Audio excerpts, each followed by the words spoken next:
Hey everyone, if you have been using the Deepseek app and wondering on how to change the theme or mode on it, then this tutorial is for you.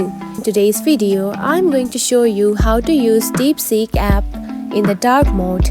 So let's dive right in. First of all, find the Deepseek app on your home screen. Now open it. After opening the app, you will see something like this on your home page. Now tap on two lines at the top left corner just right here. Just like this.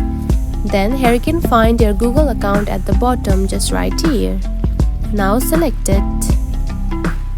Then scroll down and here you can find the option of color scheme just right here on the app section.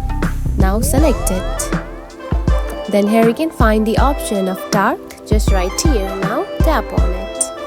And now you can see the display has been changed into the dark mode.